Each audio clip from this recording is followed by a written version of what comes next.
What do you say, punters? Day 2 of the championships at Royal Randwick. First of all, what about the weather? Usually rains in the autumn in Sydney, but it was an absolute cracking day. I spent most of the day upstairs, but I tell you what, looking down, what a picture-perfect day it was at Randwick. The track played great. There was a lot of great performances. You can't go past, of course, the great mare Winks.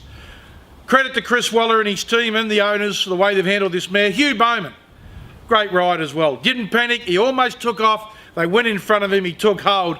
But as he politely said after the racing interview, he said she's got 10 or 12 lengths in the opposition. It makes his job a lot easier. Well done to Winks, and for all those people, the rumours, I think they started in Melbourne. Oh, that she's retiring.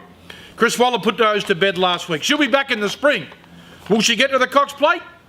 Well, I think common sense works out that that'll be the aim.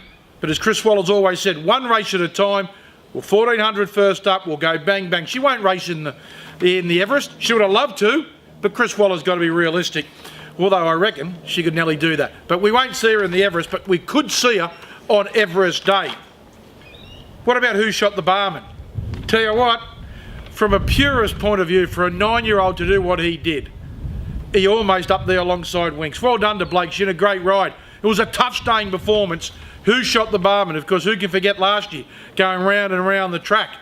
He was back this year again, and he gets the job done. Well done to Who Shot the Barman, the Sydney Cup. Well done to Chris Lees, winning another provincial championship, Serene Miss. She was dominant. I want to give kudos to Kim Waugh.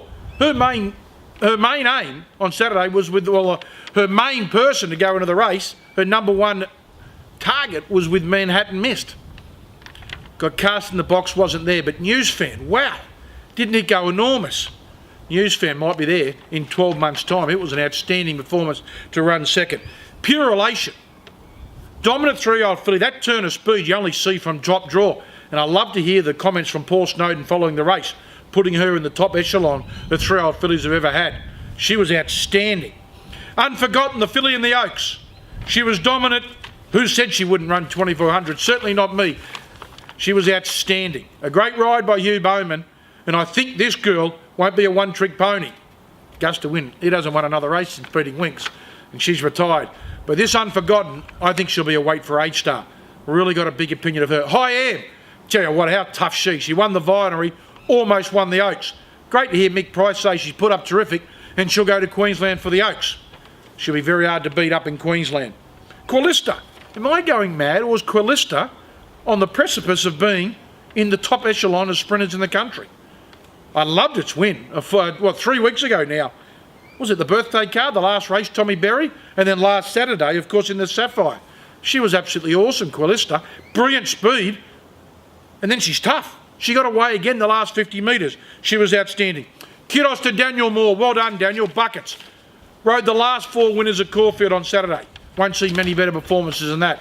He's heading off to Singapore. And from blokes that I respect, as I said on social media last week, Jeff Timmery from Alinda Energy, and of course Alinda Energy and all those, Sham Rocker, Sham Expression, Bruce Clark, they tell me he's one hell of a bloke. I don't know Daniel well, but well done to Daniel Moore.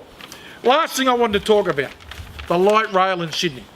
I disagree with the light rail to start with. It's been a symbolic, absolute nightmare. Costs are going everywhere. They don't know if they'll finish.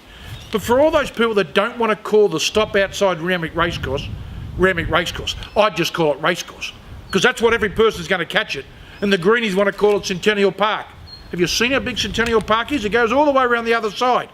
Please, grow up. It's got to be called Randwick Racecourse. There's no doubt about that. Hope you enjoyed day 2 of the championships. Don't forget, next week, it's day 3 of the championships. Well, it's not the championships, but it's still another big day. The all-aged. I can't wait to see Trapeze Artist back. Can he do it again? Another Group 1. He's already worth about $35 million. Could he be worth more? Good luck, punters, on justracing.com.au.